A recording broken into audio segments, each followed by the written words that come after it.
अस्सलाम वालेकुम। प्रोग्राम आवाज़ के साथ मैं हूं मोहम्मद उमर ख़ान। नाज़रीन, पाकिस्तान में दोहरा निज़ाम तालीम मुआशरे पर एक अजीब व गरीब किस्म का असर मुरतब कर रहा है, जिससे वो लोग जो बेहतर निज़ाम तालीम की तरफ नहीं जा सकते, यानी कैम्ब्रिज सिस्टम की तरफ नहीं जा सकते, या निजी स्कूलों में अपने बच्चों को नहीं पढ़ा सकते, या भारी भरकम फ़ीस अदा नहीं कर सकते, बिल आखिर वो अपने बच्चों को सरकारी तालीमी इदारों की तरफ लेकर जाते हैं। लेकिन उससे उनमें एक एहसास कमतरी पैदा हो जाता है, और वो एहसास कमतरी इस वजह से पैदा होता है कि जो सहूलियात सरकारी स्कूलों में होनी चाहिए वो नहीं दिखाई देती।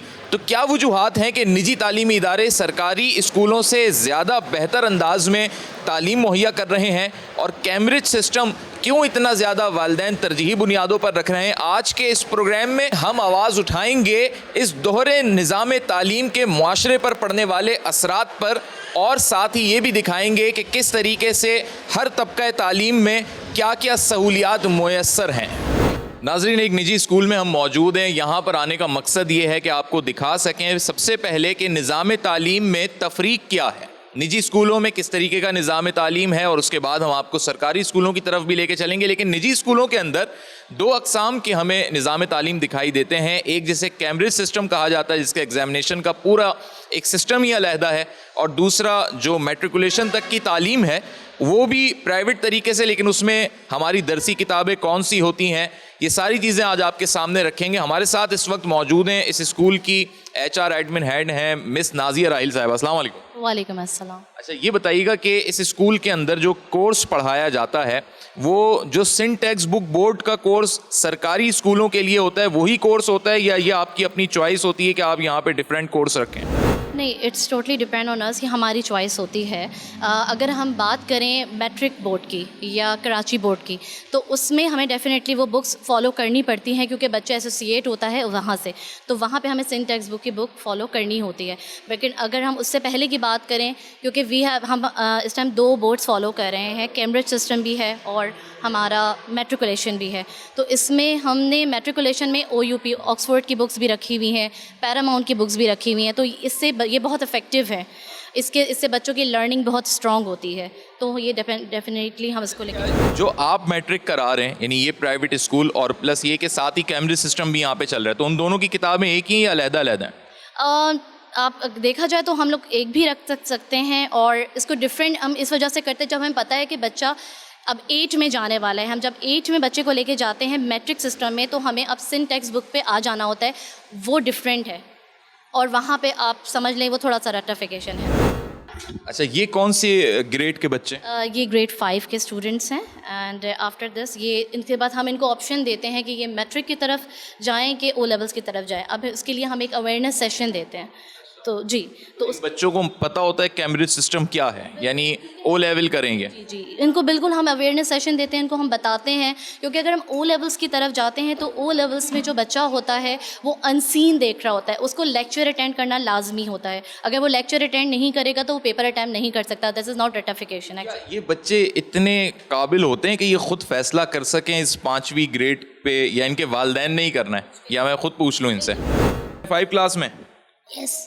अच्छा, आप ये फैसला कर लेंगे कि आपने आगे कैम्ब्रिज सिस्टम से पढ़ना है, यानी O लेवल करना है, या मैट्रिक करना है? नो। कौन करेगा ये फैसला? मम्मा पापा। अच्छा, लेकिन आपका दिल क्या करता है? आपको समझ आता है ये O लेवल क्या है या मैट्रिक क्या है, इनमें फ़र्क क्या है दोनों चीज़ों में? नो। Yes yes. क्या समझ आता है, बताएं ज़रा। कैम्ब्रिज में जो है हमें बुक्स पढ़नी होती हैं, बुक से पेपर आता है, और मैट्रिक में जो है हमें याद करना पड़ता है, बहुत लंबा लंबा भी उसको भी याद करना पड़ता है, बहुत सारा। ये आपको किसने बताया? ये मेरी मदर ने। मदर ने बताया कि कैम्ब्रिज सिस्टम में बुक से पढ़ना पड़ता है और मैट्रिक में लंबा लंबा याद करना पड़ता है। यस। तो मैट्रिक सिस्टम में बुक्स नहीं होती? होती हैं। तो उधर लंबा लंबा क्यों याद करना पड़ता है? और जिस तरीके का आंसर कॉपी में जितना भी लंबा लिखा होगा उसको हमें याद करना होता है। चाहे O लेवल करें या मैट्रिक करें, ज़्यादातर ये लग रहा है जो पेरेंट्स डिसाइड करेंगे बच्चों ने उसी तरफ जाना है। लेकिन क्या इनके फ़ीस स्ट्रक्चर में भी फ़र्क है? डेफिनेटली। कितना फ़र्क है? इनकी फ़ीस स्ट्रक्चर में अगर हम देखें तो हमें difference definitely, I don't want to disclose this right now, लेकिन फ़र्क इसलिए रखना पड़ता है। आधो आध का फ़र्क है, इतना ज़्यादा फ़र्क है? इतना नहीं है। इतना नहीं है, क्योंकि ऐसा नहीं है, मैट्रिक की जो टीचर्स हैं वो भी माशाल्लाह से बहुत क्वालिफाइड होती हैं, उनको भी बच्चों को प्रॉपर पढ़ाना ही पड़ता है। और मैंने आपको जैसे कि कहा कि हम ग्रेड 7 तक तकरीबन सेम बुक्स हैं हमारे पास। एज में हमें बुक्स क्यों चेंज करनी पड़ती है, क्योंकि टेक्स्ट बुक हमने आगे भी फॉलो करनी है। लेकिन जब बच्चा ओ लेवल में जाएगा तो इनकी क्लासेस तो सेम नहीं रहेंगी, या वो भी क्लास 7 तक सेम है दोनों की पढ़ाई? नो, पढ़ाई सेम नहीं है। मैंने अभी बच्चों ने भी आपको बताया ना, जैसे कि उनको लेक्चर अटेंड करना पड़ता है, उनका रिसर्च वर्क ज़्यादा है, यहाँ पे भी बहुत है, बहुत सारी चीज़। बहैसियत उस्ताद आप ये नहीं समझती कि जो अच्छाइयाँ कैम्ब्रिज सिस्टम की हैं वही हम अपने मैट्रिक सिस्टम में ले आएँ, वही रिसर्च वर्क या वही चीज़ें जिसकी वजह से एक आईक्यू लेवल या बच्चे का इंटरेस्ट कैम्ब्रिज सिस्टम पे बढ़ता है, वो मैट्रिक सिस्टम पे ज़्यादा इन्हिसार हो? बिल्कुल हम चाहते हैं, और ये सभी चाहते हैं, मेरे ख्याल में शायद आप भी चाहते होंगे, क्योंकि हम सब चाहते हैं कि हमारा बच्चा पढ़ के पेपर दे अच्छे तरीके से, उसको समझ के दे। क्योंकि इसी वजह से हमने ग्रेड 7 तक जो है हम कोशिश करते हैं कि हम ऐसी बुक से बच्चे को पढ़ाएं कि उसके लिए बहुत इफेक्टिव हो आगे जाके। बेटा कौन सी क्लास में आप? 82। अच्छा, ये बताएं कैम्ब्रिज सिस्टम से पढ़ रही हैं, ओ लेवल करेंगी आगे? यस। और क्लास 5 में खुद डिसाइड किया था या पेरेंट्स ने डिसाइड किया था कि आगे क्या पढ़ना है? पेरेंट्स ने डिसाइड किया था, लेकिन जब मैंने स्टडी किया अबाउट ओ लेवल्स तो मुझे खुद शौक था कि मैं ओ लेवल्स में पढूं। और कुछ दोस्त हैं जो मैट्रिक वगैरह कर रहे हैं, उनसे कभी पूछा कि उनकी पढ़ाई कितनी मुख्तलिफ है, आपकी कितनी मुख्तलिफ है? मेरे 2 फ्रेंड्स मैट्रिक सिस्टम में हैं, तो जब मेरी उनसे बात होती है तो यही होता है कि उनका सिलेबस बहुत लेंदी होता है and it's all about learning. But in O levels मैंने जो डिफरेंस देखा है कि यहाँ कॉन्सेप्चुअल लर्निंग होती है कि अगर आपका कॉन्सेप्ट क्लियर है so you can do all the things. कुछ भी याद नहीं करते अपने इस ओ लेवल के अंदर? हम याद करते हैं like about formulas and all, but about the concepts and meanings it's all about it. रट्टा नहीं लगाना पड़ता? नहीं, रट्टा नहीं लगाना पड़ता, रट्टाफिकेशन अप्लाई नहीं होती ओ लेवल्स में। और पेपर भी कॉन्सेप्चुअल आता है? कॉन्सेप्चुअल आता है, जो लेक्चर्स हमें सब प्रोवाइड करती हैं तो उनसे पेपर ज़्यादा आता है इन competition with about the books. हम अगर मैट्रिक की तालीम को देखें तो क्या इनके सब्जेक्ट्स भी मुख्तलिफ हैं ओ लेवल के अंदर कैम्ब्रिज में? मैट्रिक सिस्टम में हम Sindhi as a compulsory subject पढ़ाते हैं। इसमें ओ लेवल में लाजमी सी बातें नहीं हो? क्योंकि हम कैम्ब्रिज यूके से ये एफिलिएटेड है तो हम इसमें सिंधी नहीं पढ़ाते। और वहाँ एडिशनल ऐसी चीज़ जिसको हम कहें कि वो हमारे मैट्रिक सिस्टम में नहीं होती? मैट्रिक सिस्टम में जैसे पाकिस्तान स्टडीज़ वहाँ पे है वो कंबाइंड है, यहाँ पे हमने उसको हिस्ट्री और ज्योग्राफी में बाइफरकेट किया हुआ है, इस तरह से है। बाकी सिंधी का ही एक मेजर डिफरेंस है, वरना हमारे मैथमेटिक्स के हवाले से बताएं, क्या वो बिल्कुल उसी स्टैंडर्ड की है जो मैट्रिक में होती है? नहीं, मैट्रिक सिस्टम की जो मैथमेटिक्स है वो 9th और 10th 2 ही साल पढ़ते हैं बच्चे और उसमें पेपर देते हैं, जबकि कैम्ब्रिज की मैथ्स इतनी वास्ट है कि हम ग्रेड 6 से उसको स्टार्ट कर देते हैं, तो बच्चे 6, 7, 8, 9, 10th, 11th 6 साल पढ़ते हैं। टॉपिक्स वही होते हैं सेम? टॉपिक्स वो है, लेकिन उनकी स्ट्रैटेजीज डिफरेंट हैं। तो हमें जो प्रॉब्लम फेस करते हैं हम वो ये करते हैं कि पेरेंट्स को लगता है कि वो ट्यूशन भेजता है जब बच्चे को, तो जो ट्यूटर है वो मैट्रिक सिस्टम का अगर ट्रेंड है तो वो एक अलग फॉर्मेट से पढ़ाता है और हम एक अलग फॉर्मेट से पढ़ाते हैं। अस्सलाम वालेकुम। वालेकुम क्या अस्सलाम। नाम है? जोनिया खान। अच्छा, कौन से स्टैंडर्ड में अभी? 7। और जब खुद डिसाइड किया था जब 5 क्लास में थे कि कैम्ब्रिज सिस्टम में जाना है या मैट्रिक करना है? खुद डिसाइड किया था और बाबा ने भी बोला था कि इट्स बेटर टू टेक उन्होंने कैम्ब्रिज, क्या बताया था आपको? That if you take Cambridge इसके अंदर ज़्यादा लाइक वो है लाइक स्कोप है इसके अंदर ज़्यादा, and you can go out and study like for better grades, and if you get like good grades Cambridge के अंदर आपको अच्छी स्कॉलरशिप मिल सकती है बाहर के लिए। अस्सलाम वालेकुम। वालेकुम अस्सलाम। अच्छा, ये बताएं कि ये जो केमिस्ट्री आप पढ़ रही हैं, एक केमिस्ट्री वो भी पढ़ते होंगे ओ लेवल्स वाले, तो कभी उनसे पूछने की कोशिश की या पता है कि वो बहुत ज़्यादा अच्छी एडवांस होती है या ये ज़्यादा बेहतर तरीके से होता है? नहीं, हमारी केमिस्ट्री ज़्यादा अच्छी है, क्योंकि यहाँ पर जैसे सिंध बोर्ड के वो लोग ऑक्सफोर्ड के पढ़ते हैं और यहाँ पे सिंध बोर्ड का है, तो यहाँ पर मतलब इतना रटिफिकेशन होता है। 5 ईयर का कॉन्सेप्ट है कुछ 5 ईयर पेपर्स का आपको? 10 इयर्स का होता है। 10 ईयर्स का है कॉन्सेप्ट? यस। उससे क्या समझ आता है, क्या कैसे डिफाइन करेंगी 10 ईयर्स क्या होते हैं? तो जो बोर्ड के पेपर्स होते हैं तो उसका क्वेश्चन पेपर होता है, उसके अंदर हम 10 साल पर्चे एक साथ मिल जाते हैं। यस और गेस्ट पेपर भी होते हैं इस बोर्ड सिस्टम में, यस। ये भी मालूम होगा, पता लग जाएगा अभी। खैर आप लोग 9th क्लास में आए हैं, तो क्या आपको ऐसा नहीं लगता कि वही क्वेश्चंस रिपीट हो रहे होते हैं 5 ईयर्स में, 10 ईयर्स में, यानी एक साल के गैप से, या वही सवालात हैं वही घूम फिर के आ रहे होते हैं, और ओ लेवल्स में शायद ऐसा ना हो? यस, ऐसा ही होता है, मतलब वापस रिपीट हो रहे होते हैं क्वेश्चन। हमारा जो मैट्रिक का पूरा एक एग्जामिनेशन सिस्टम है बोर्ड का, और एक ओ लेवल्स का एग्जामिनेशन सिस्टम है, उनका एग्जामिनेशन सिस्टम बज़ाहिर बहुत ज़बरदस्त दिखाई देता है। यहाँ भी बच्चे जो हैं चूँकि इस बोर्ड से वाबस्ता हैं तो वो इसी की तारीफ़ भी करेंगे और मोटिवेटेड रखेंगे अपने आप को, रखना भी चाहिए। लेकिन क्या ऐसी वजूहात हैं कि जब हम कंपैरिजन देखते हैं तो उसमें हमें ग्राफ में डिक्लाइन दिखाई देता है इस मैट्रिक बोर्ड सिस्टम का? एक्चुअली ये है कि कैम्ब्रिज का तो आपको पता है ओवरऑल पूरे वर्ल्ड में एक जैसा ही सिस्टम है।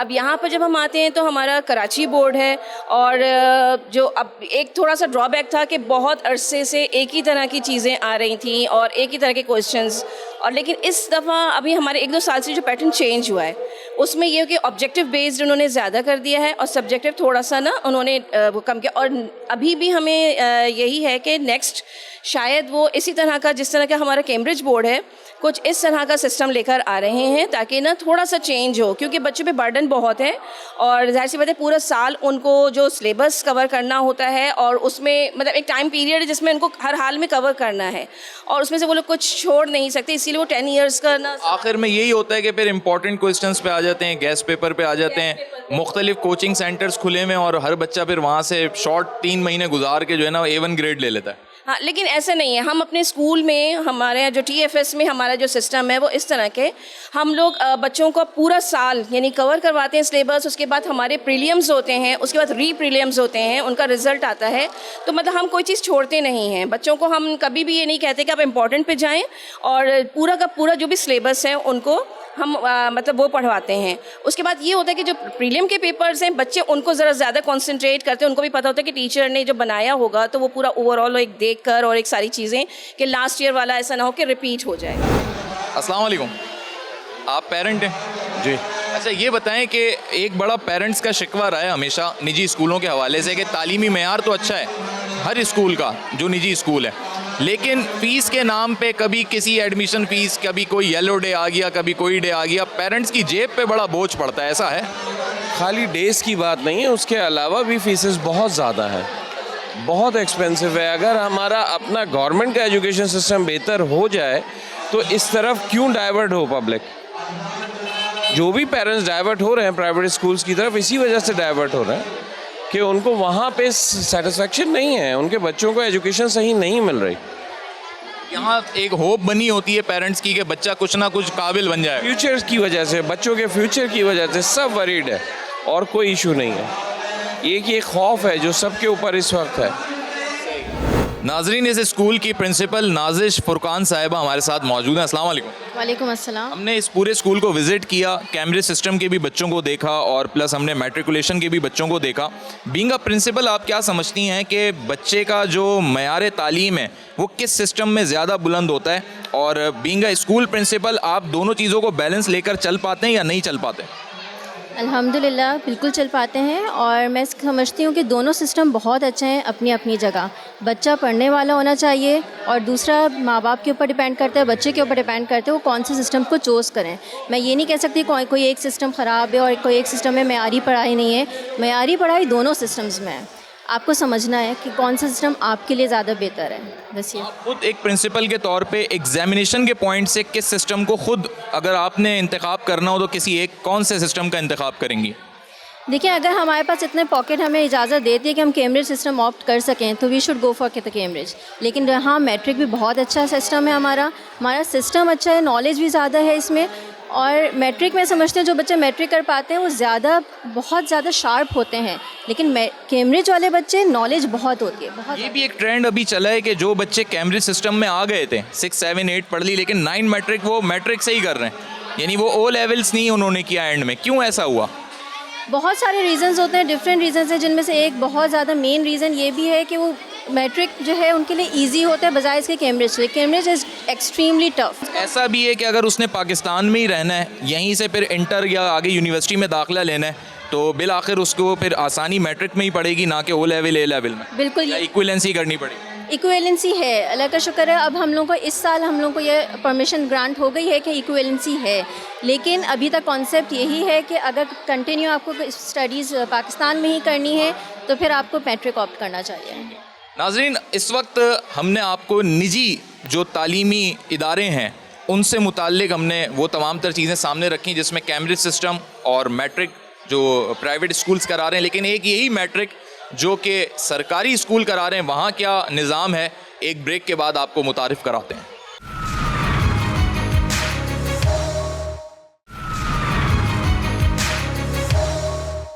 वेलकम बैक नाजरीन। हमने आपको वक्फे पे जाने से कबल निजी तालीमी इदारों की सूरत हाल दिखाई और जो दोहरा निज़ाम तालीम है उस पर भी हमने बात की। इस वक्त हम मौजूद हैं, कराची का इलाका है बल्दिया टाउन, और यहाँ पर DMC के अंडर सुपरविजन चलने वाला ये government boys and girls primary school है। यहाँ पर हमारे साथ इस बल्दिया जोन के जो एजुकेशन के डेप्यूटी डायरेक्टर हैं शाहिद हुसैन मोरिजो, वो भी मौजूद हैं, उनसे भी हम जानेंगे। और अब हम आपको इस सरकारी स्कूल की सूरत हाल दिखाएंगे, कितने इस जोन के अंदर स्कूल हैं ये भी जानने की कोशिश करेंगे। अस्सलाम वालेकुम। वालेकुम सलाम। कैसे हैं शाहिद साहब? खैर खैरियत सर। अच्छा, ये बताएं कि ये स्कूल जो है गवर्नमेंट स्कूल है और ये प्राइमरी तक है? सर ये सेकेंडरी स्कूल है। हमारी टोटल जो है बल्दिया जोन में 13 स्कूल हैं जो DMC के माड़ी जो है ना चलाता है।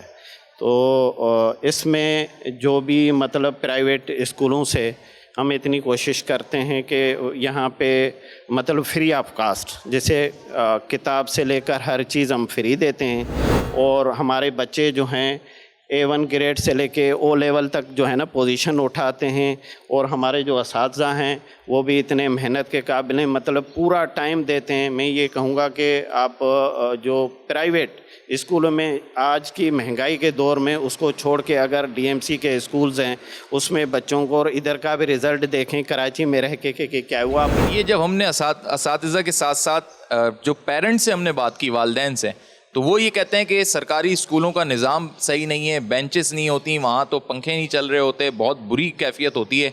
उसी गर्ज से आज हम यहाँ पे आए कि ज़रा देख सकें, ख़ुद भी अपनी आँखों से नाजरीन को भी दिखा सकें कि क्या सूरत हाल है। सर असल हम कराची के लोग यही चाहते हैं कि प्राइवेट ही प्राइवेट। मैं इस चीज़ को नहीं मानता। मैं जब पढ़ के इधर डिप्टी डायरेक्टर बना हूँ और मैंने कराची में आके सिर्फ एजुकेशन को ही अवलीन तरजीह दी कि असातिज़ा जो हैं वो कहाँ से बनते हैं, किस तरह बनते हैं, तो सब जो है ना गवर्नमेंट प्राइवेट पढ़ के नहीं आए। ये आप हमें विज़िट करा सकते हैं यहाँ की क्लासेस? आप आ जाएँ नाज़रीन, विज़िट करते हैं, ख़ुद देख लेते हैं कि क्या सूरत हाल है, कितना ये निज़ाम तालीम जो है वो उस निजी तालीमी निज़ाम से कंपैरेटिवली बेहतर है या उस जैसा है।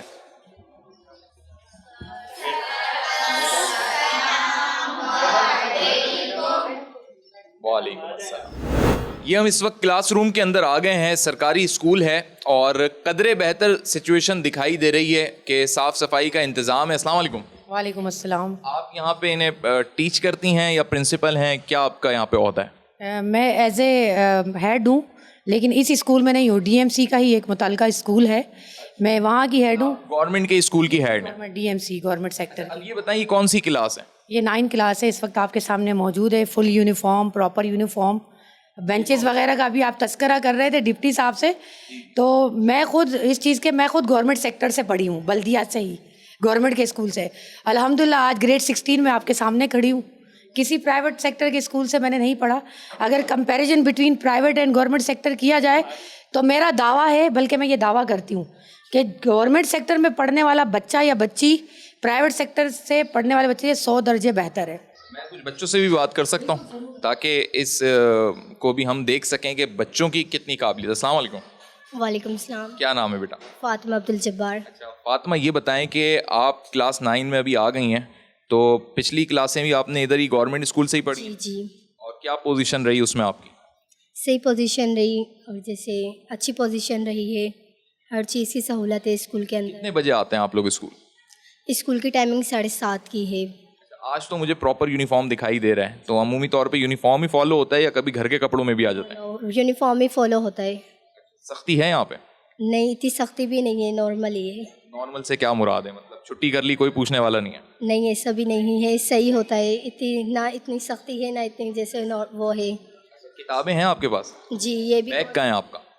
बैग हमारे क्लास में दूसरी क्लास में रखा हुआ है। एग्जाम्स चल रहे हैं आज? सही है। तो ये किताबें देते हैं आपको सरकारी स्कूल वाले? जी, को ये स्कूल की तरफ से ही ये बुक्स वगैरह मिलती हैं। बताएं कि बोर्ड के एग्जाम्स होंगे तो कोई तजुर्बा तो पहले नहीं रहा होगा बोर्ड के एग्जाम्स का आपका। 9 के पहली दफ़ा एग्जाम्स देंगे आप लोग, कोचिंग भी पढ़ रहे हैं या यहीं स्कूल की तालीम मुकम्मल हो जाती है?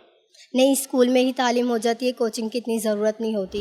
अक्सर लोग ये समझते हैं कि सरकारी स्कूलों में ना सफाई होती है, ना बेंचेस होती हैं, ना बच्चे होते हैं। यहाँ बच्चे भी हैं, चलें बेंचेस पुरानी सही लेकिन मौजूद हैं, और सफाई सुथराई का भी इंतजाम है। तो ये तो नहीं कि आज मीडिया आ रहा है तो इस वजह से, या नॉर्मल डेज में होता है ऐसा? आप चाहें तो जब भी आकर चेक कर सकते हैं, जिस वक्त दिल चाहे, जिस टाइम आए। 7:30 से लेकर 12:30 तक हमारा काम होता है, फिर आकर आप देखें। अभी बाकी क्लासेस में भी जाकर देख सकते हैं, टॉप तक जा सकते हैं आप। शायद साहब और भी क्लासेस विजिट करें आप? बिल्कुल। इधर लड़के भी होते हैं यहाँ पे? सेकंड शिफ्ट में आएंगे। अच्छा, उनकी शिफ्ट कब से शुरू होती है? वो तकरीबन मेरे ख्याल से 1 बजे से शुरू होगी, और कब तक? 4 बजे तक चलती है? 4:30 से 5 बजे तक। जी। अच्छा, कितने बच्चे ज्यादा हैं, यानी लड़के ज्यादा हैं, लड़कियां ज्यादा हैं? यहाँ ज़्यादा है, बच्चियों की स्ट्रेंथ ज़्यादा। 3 साल से 100% रिजल्ट जा रहा है। 100%? बोर्ड की बात करें, पिछले साल हमारी कितनी 21 बच्चियों ने दिया, 18 A1 ग्रेड में, तो हमारी 18 बच्चियां A1 ग्रेड में रिजल्ट मौजूद है सर, और 2 ने A ग्रेड लिया था, और मौजूद रहता है हमारे पास सर। 3 साल से 100% रिजल्ट जा रहा है। उससे पिछले साल था 16 बच्चियों ने A1 ग्रेड लिया था, और 2 ने A और 1 ने B लिया। नाजरीन, अब अंदर जिस क्लास में जा रहे हैं बच्चे छोटे दिखाई दे रहे हैं, गालिबन प्राइमरी सेक्शन होगा। ये प्राइमरी सेक्शन है शायद साहब? जी सर, प्राइमरी है। वालेकुम अस्सलाम। अस्सलाम वालेकुम मैम, क्या नाम है आपका? जी, मेरा नाम राबिया है। अच्छा, आज एग्जाम है या पढ़ाई हो रही है? नहीं, एग्ज़ाम है जो हो चुके हैं, 12 बजे तक पेपर ऑफ हो गया है। अब बच्चे बैठे हुए हैं। तो ये बताएं कि बच्चे जो हैं उनका दिल लग रहा होता है पढ़ाई में, या सरकारी बच्चों को तो ये समझा जाता है कि सरकारी स्कूल के बच्चे हैं, बस टाइम पास करके आ जाते हैं स्कूल से? नहीं, बल्कि आपको हम ये बता रहे हैं कि बच्चे प्राइवेट से इस स्कूल में आ रहे हैं। प्राइवेट स्कूल, जी हाँ, आप पूछ सकते हैं बच्चों से। कौन कौन ऐसा बच्चा है जो प्राइवेट स्कूल छोड़ के सरकारी स्कूल में आया है? हैंड रेस करके बता। ये तो बहुत सारे बच्चे हैं। अस्सलाम वालेकुम। वालेकुम क्या नाम है बेटा? हुरिया। अच्छा, आप पहले प्राइवेट स्कूल में थी जी। और अब यहाँ पे आ गई हैं? हाँ। तो वहाँ कैसा लगता था पढ़ना, और अब सरकारी स्कूल में कैसा लग रहा है? यहाँ पे बड़ा अच्छा लगता था, वहाँ पे पढ़ाई नहीं होती थी। तो वहाँ क्या होता था? वहाँ पे ऐसे खेलते थे सारे बच्चे। बस खेलते थे? हाँ। अस्सलाम वालेकुम, क्या नाम है? ज़हरा मनाहिल। ज़हरा, ये बताएं कि प्राइवेट स्कूल छोड़ के आई हैं, जी। कितना अरसा पढ़ा? हमने 5 साल पढ़ा। तो क्यों छोड़ दिया प्राइवेट स्कूल? वहाँ की पढ़ाई अच्छी नहीं थी। यहाँ अच्छी है? जी। और फीस कितनी जाती थी वहाँ पे? वहाँ पर 550। और यहाँ पर? यहाँ पे फीस नहीं है। कोई फीस नहीं है? नहीं। कोई भी पैसे नहीं लेते ये लोग? नहीं। अच्छा बेटा, आप बैठ जाएं, आप लोग बैठ जाएं। नाजरीन, बच्चे जो हैं, मुझे हैरानगी भी हो रही है कि प्राइवेट स्कूल छोड़ के आए, और एक मेरे जहन में ये भी बात आई कि हो सकता है कि मुआशी हालात वालिदैन के ऐसे ना हो जिसकी वजह से प्राइवेट स्कूल छुड़वाया हो, लेकिन सिर्फ 500 रुपये की फ़ीस थी, कोई इतना मुआशी मसला भी नहीं दिखाई दे रहा। लेकिन अगर प्राइवेट स्कूल छोड़ के आए हैं, सरकारी स्कूल में आए हैं, तो इनके स्किल्स कितने इम्प्रूव हो रहे हैं, या सिर्फ ये आ गए हैं? तो यहाँ पे मैं इनके देख रहा हूँ कुछ चीज़ें, अगर मैम आप गाइड कर सकें। बच्चों ने ही बनाया है? 4th क्लास की बच्चियाँ हैं, ये इन्होंने चार्ट बनाए हैं, बहुत सारे हैं। तो ये बड़ी इंपॉर्टेंट चीज़ है। मैं चाहता हूँ कैमरे की आंख में दिखा सकें कि सरकारी स्कूल का बच्चा इस तरीके से, ये वाली जो पिक्चर है, पूरा एक लाइफ साइकिल के, एक बटरफ्लाई, एक तितली किस तरीके से जब वो बिल्कुल अपने समझे अंडे से निकलती है, उसका फिर वो लार्वा होता है और कितने अरसे में वो पूरी तितली तैयार होती है, ये पूरे एक साइकिल की सूरत में बताया है। तो ये बच्चों ने खुद बनाया है? बच्चों ने खुद बनाई है। यही वो चीज़ होती है जिससे, अच्छा, हर बच्चे ने अलहदा बनाया? बच्चे ने बनाया ये। सरकारी स्कूल के बच्चों से मजदूरों की तरह काम भी कभी कभी ले लिया जाता है, सफाई सुथराई का। पहले शायद कभी ऐसा, आप बता दें बिल्कुल ईमानदारी से, ऐसा है कि नहीं है? मैं इस मामले में आपको पहले ही बता चुका हूं कि जिस पीछे से मैं आया हूं और माँ बाप ने गवर्नमेंट के स्कूल में मुझे पढ़ाया, तो मैं कराची में आके ख़ास करके डीएमसी में मैंने चॉइस एजुकेशन को किया कि जिस असातिज़ा ने मुझे इधर पहुंचाए, मेरा फ़र्ज़ है मैं इसको किस तरह करूं। तो सर, इसी मामले में इतना सख्त हूँ, चौकीदार हो जाए, चाहे प्यून हो जाए या स्टाफ हो जाए, मैं इनके साथ हूँ। ये सब हमें कि कोई फ़र्क नहीं रखता कि मैनेज करता हूँ मैं इसको, और ऐसा कोई काम नहीं। जब पूरा स्टाफ है बराबर इनके लिए, बाहर से चीज़ें लाने के लिए आप आए होंगे तो चौकीदार गेट पे बैठा है, कोई अंदर नहीं। और बाहर के हर स्कूल पे मैंने लिखवाया कि गेट फलांग के या ऐसे नशे आदमी कोई भी अंदर आएगा उसको कना कानून के हवाले किया जाएगा, रेंजर्स के हवाले किया। इस चीज़ों को मैं सुबह से आता हूँ, हालांकि जिस टाइम स्टाफ होता है तो मैं भी पहुँच जाता हूँ, और तकरीबन एक दिन छोड़ के दूसरे दिन हर स्कूल में मैं खुद जाता हूँ कि वो मेरी ज़िम्मेदारी को इस करे। ऐसा कुछ सबसे बड़ी बात ये कि निज़ाम तालीम अब जैसा भी हो, किताबें मिल रही हैं, कोर्स मिल रहा है, गरीब का बच्चा कम अज़ कम पढ़ रहा है। और सबसे खुशी की बात यहाँ पर आके ये मालूम हुई कि इनका तकरीबन 90% या उससे ज़्यादा ही रेशो जो है वो A1 ग्रेड है, और 100% रिज़ल्ट यहाँ का, यानी फ़ेल नहीं हो रहे बच्चे और रिज़ल्ट जो है वो बेहतर आ रहा है। अब ये देखना है कि क्या इसी सिस्टम को मज़ीद बेहतर किया जा सकता है, और अगर किया जा सकता है तो प्राइवेट स्कूल्स के मुकाबिल लाने में क्या कबाहत है। ये सवाल और ये आवाज़ है सबसे बड़ी उन लोगों की जो वालिदैन हैं, क्योंकि वालिदैन, मैंने आपको दिखाया प्रोग्राम में, उनका खुलेआम ये कहना है, बरमला उनका ये कहना है वालिदैन का, कि अगर सरकारी स्कूलों का निज़ाम बेहतर हो जाए तो हम भारी भरकम फ़ीसें वहाँ प्राइवेट स्कूलों में ना दें, बल्कि सरकारी स्कूलों से ही बच्चों को पढ़ाने पर तरजीह दें। क्या ये मुमकिन है या नहीं, इस आवाज़ पर क्या जवाब बनेगा और क्या नताइज निकलेंगे, आने वाले दिनों में इसका मुशाहिदा होगा।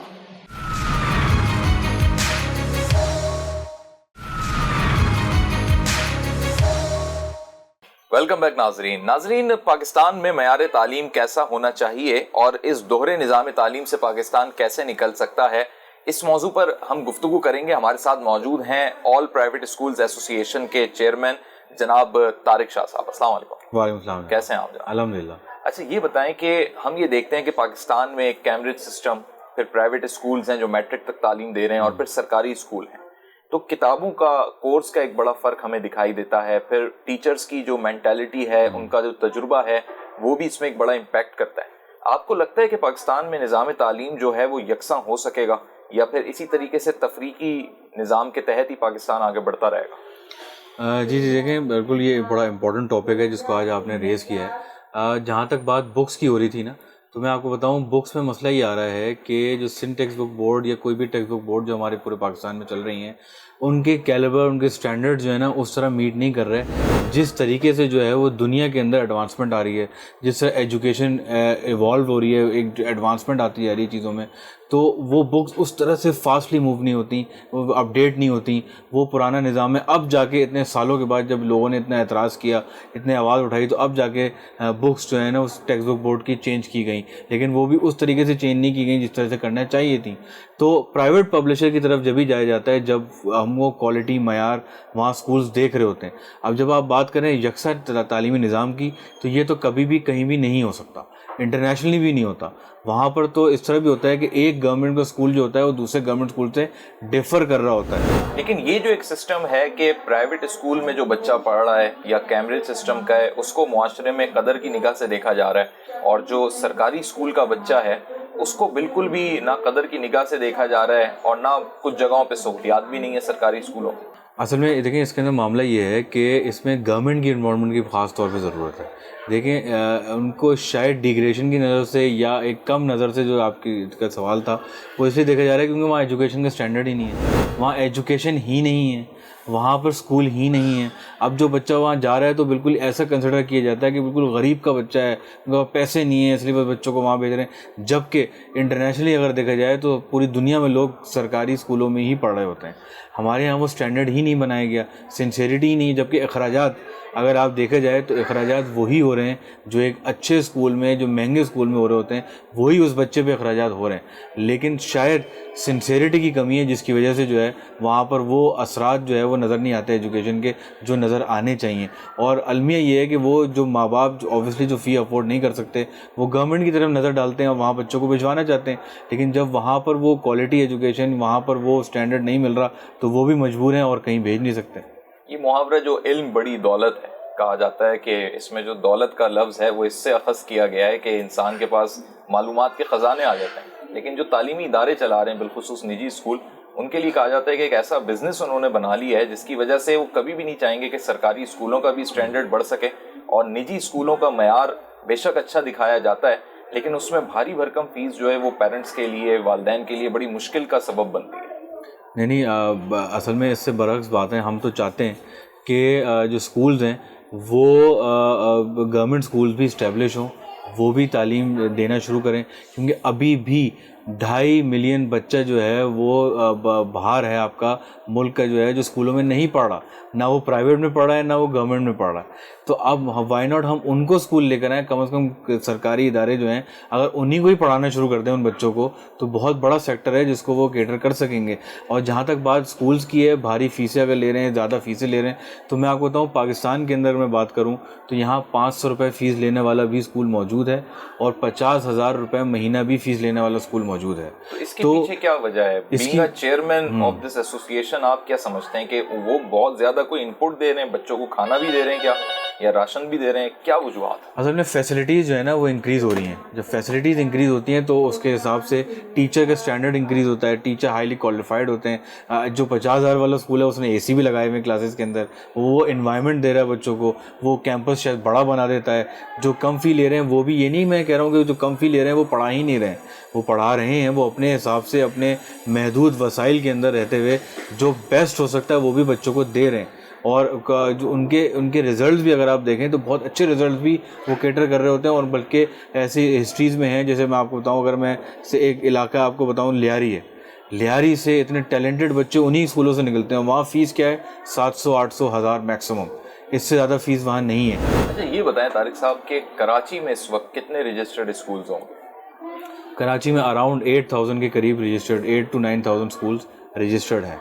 सही। और कितने लगभग बच्चे जो हैं इसमें ज़ेर तालीम होंगे? देखिए अराउंड जो है वो ईच स्कूल अगर आप 500 बच्चा या 200 बच्चा भी लगा लें तो ये बन जाते हैं, लाखों में बच्चे बन जाते हैं जो यहाँ पर तालीम ले रहे हैं यहाँ पर। सही। आप समझते हैं कराची में भी मज़ीद स्कूल्स खुलने की गुंजाइश है या ज़रूरत है? बहुत ज़रूरत है। अभी एक प्लेटफॉर्म पे मेरी बात हो रही थी तो वो यही कह रहे थे कि गली गली स्कूल खुले हुए हैं। तो मैं ये कहता हूँ गली गली क्या, हर बराबर में भी स्कूल अगर होगा तो वो भी इस वक्त कम पड़ेगा। वो इसलिए क्योंकि इतनी आबादी बढ़ चुकी है हमारे कराची शहर की या सिंध की आप बात कर लें, किसी भी शहर की बात कर लें, तो वहाँ पर यही है कि स्कूल्स कम हैं, बच्चे ज़्यादा हैं। लेकिन इससे एक ये भी तो प्रॉब्लम आ चुकी है कि जो रेजिडेंशियल एरियाज़ हैं वहीं पर स्कूल्स बना दिए गए हैं, कमर्शियल एक्टिविटीज़ चल रही हैं जो ट्रैफिक की भी रवानी में खलल का बाइस बनती हैं, रेजिडेंशियल्स के लिए भी एक इशू बनती हैं। बेशक एक अच्छा काम हो रहा है, तालीम मुहैया की जा रही है, इन स्टैंडर्ड्स पे आपकी एसोसिएशन ने कोई स्टेप लिया आज तक? जी बिल्कुल, देखिए हम तो इसमें गवर्नमेंट के साथ 12 कमेटीज़ में भी मौजूद हैं, मिनिस्टर साहब की भी कमेटी है, स्टीयरिंग कमेटी, उसमें हम ये पॉइंट रेस करते रहते हैं कि हमें वो एम्यूनिटी प्लॉट प्रोवाइड किए जाएँ, हम लेने को तैयार हैं, हम वहाँ पर स्कूल स्टैब्लिश करने को तैयार हैं। हमें इवन हमने तो एक दफ़ा ये भी प्रपोज़ किया, जो गवर्नमेंट स्कूल जो बिल्कुल बेकार पड़े हुए हैं, एक खंडर का एक जैसे कहते हैं ना एक समा वहाँ पे होता है, वो हमें दे दें। हम उसको ना सिर्फ डेवलप करेंगे बल्कि उसको आबाद भी करके दिखाएंगे। और हमें तो जगह की कमी होती है, अगर एक रेजिडेंशियल प्लॉट हम पे स्टार्ट करते हैं स्कूल तो वो 600 से 1000 गज का होता है, और यहाँ गवर्नमेंट स्कूल जो होते हैं वो हज़ारों गज पे होते हैं, तकरीबन 2-3 एकड़ पे तो होते ही हैं एक गवर्नमेंट स्कूल जो होता है। तो वो बंजर पड़ा हुआ है, वहाँ कभी कोई गाय भैंस घूम रही होती है, कभी बाड़ा बना हुआ होता है, कभी जो है वहाँ पर किसी जागीरदार की औताक बनी हुई होती है जो ज़मींदार होते हैं, तो वो हमें दे दें। हम उसको क्यों ना हम स्टैब्लिश करें, हम वहाँ बच्चों को पढ़ाएं। और हमने तो ये भी ऑफ़र किए गवर्नमेंट को कि क्योंकि हम गवर्नमेंट प्रेमिसेस यूज़ कर रहे होंगे तो हम वहाँ पर 20-30% बच्चों को फ्री पढ़ाने के लिए भी तैयार हैं, एज एन अकोमोडेशन कि हमने जगह फ्री ली हुई है, तो वो भी हम करने के लिए तैयार हैं। लेकिन गवर्नमेंट की तरफ से कोई पॉजिटिव रिस्पॉन्स हमें नहीं मिला इस बारे में। अगर मिल जाता है तो वाई नॉट, हम बिल्कुल चाहेंगे कि हम रेजिडेंशियल एरिया से निकल के हम ऐसी जगहों पर आएँ जहाँ पर बच्चों को ज़्यादा अच्छा इन्वायरमेंट और बेहतर इन्वायरमेंट देते हैं। इख्तिताम पे मुझे बस ये बताइएगा कि ऐसा महसूस होता है कि पाकिस्तान के अंदर जो टीचर्स का स्टैंडर्ड है उसमें भी बड़े काम करने की ज़रूरत है कि उनकी भी ट्रेनिंग्स होनी चाहिए और उनको भी अपग्रेड किया जाना चाहिए। लोगों ने ये भी सोच लिया है कि अगर कोई रोज़गार कहीं नहीं मिलेगा, कोई नौकरी नहीं मिलेगी, तो आखिर में वो किसी ना किसी स्कूल में टीचिंग ही कर लेंगे। तो इस चीज़ पे भी कुछ सोचा जा रहा है? बिल्कुल, देखें एक तो बात यह है कि जिस हिसाब से स्कूल खुलते जा रहे हैं हमें टीचर की ज़्यादा रिक्वायरमेंट है, और टीचर का जो फ़्लो है, या आप कह लें कि टीचर की जो पढ़ाने की एक जो इनरोलमेंट है वो कम है। तो हमें तो टीचर चाहिए, हमें ज़्यादा से ज़्यादा टीचर चाहिए। लेकिन उसके लिए क्या है कि पहले एक ज़माने के अंदर बीएड एमएड को बहुत फोकस दी जाती थी कि जो वो करके आएगा वही टीचर बनेगा। लेकिन अब ज़माना बदल गया है, तो अब ज़माने के बदलने के साथ साथ हमें भी बदलना चाहिए। जैसे आप डॉक्टर बनते हैं, जैसे आप वकील बनते हैं, तो आप जो है वो उनका एक प्रॉपर एक लाइसेंस लेते हैं। तो हमने भी ये प्रपोज़ किया कि टीचर की लाइसेंसिंग होनी चाहिए। रिगार्डलेस कि वो किस बैकग्राउंड से आ रहा है, वो बिज़नेस स्टडीज़ पढ़ के आ रहा है, वो कंप्यूटर साइंस पढ़ के आ रहा है या इंजीनियरिंग करके आ रहा है, आप एक साल का 2 साल का उनका एक कोर्स डिज़ाइन करें लाइसेंसिंग का, वो कोर्स के अंदर जो है वो इनरोल्ड हो, और आप स्कूल की टेक्निक्स, बच्चों की टीचिंग मेथडोलॉजीज और बहुत सारी चीज़ें हैं जो शायद बीएड एमएड में भी पढ़ाई जाती थी लेकिन वो इतनी एडवांस नहीं हुई, उसको एडवांस करके यहाँ पढ़ाया जाए और फिर उसके बाद उनको एक डिग्री दी जाए कि हाँ you are license holder to teach. तो ये हम भी चाहते हैं कि ये होना चाहिए, क्योंकि आपकी बात बिल्कुल सही है कि जो नहीं समझता कि कहीं और फिट है वो स्कूल में आता है, या जिसको सिर्फ कम टाइम के लिए जॉब करनी होती है वो स्कूल में आ जाता है ताकि शाम में वो फ्री रहे। ज़्यादातर लेडीज़ के लिए ये होता है, तो वाई नॉट फिर उनको प्रोफेशनली भी ट्रेन किया जाए। और टीचर्स ट्रेनिंग पे काम हो रहा है, काफ़ी हो रहा है, लेकिन बहुत होने की ज़रूरत है, और उससे ज़्यादा जो शदीद ज़रूरत है वो टीचर लाइसेंसिंग की ज़रूरत है। बहुत शुक्रिया तारिक शाह साहब, आपने हमें वक्त दिया। नाजरीन, पाकिस्तान के अंदर इस दोहरे निज़ाम तालीम का कोई हल होता है या नहीं होता, ये तो अपनी जगह एक बरकरार है मसला, लेकिन सबसे अहम बात यह है कि इस दौर के अंदर शहर कराची की अगर हम बात करें तो लाखों की तादाद में बच्चे पढ़ भी रहे हैं, हज़ारों की तादाद में यहाँ पर स्कूल्स भी मौजूद हैं, लेकिन इसके बावजूद मज़ीद स्कूलों की ज़रूरत है। ये ज़रूरत मुकम्मल हो सकती है अगर सरकारी स्कूलों का निज़ाम बेहतर हो सके, और इस निज़ाम की बेहतरी में हुकूमत वक्त को ही ये सोचना होगा कि आवाम की, बिलखुसूस वालिदैन की इस आवाज़ पर सरकारी स्कूलों का निज़ाम बेहतर से बेहतर किया जा सके, ताकि निजी शोबे के साथ साथ सरकारी शोबा भी अपनी जानिब से कारहाय नुमाया अंजाम दे सके। इस प्रोग्राम के हवाले से आप अपनी क्या राय रखते हैं? फेसबुक, ट्विटर पे हमें फॉलो कर सकते हैं, यूट्यूब पे सब्सक्राइब कर सकते हैं। अगले प्रोग्राम तक मोहम्मद उमर खान को दीजिए इजाज़त। अल्लाह हाफ़िज़।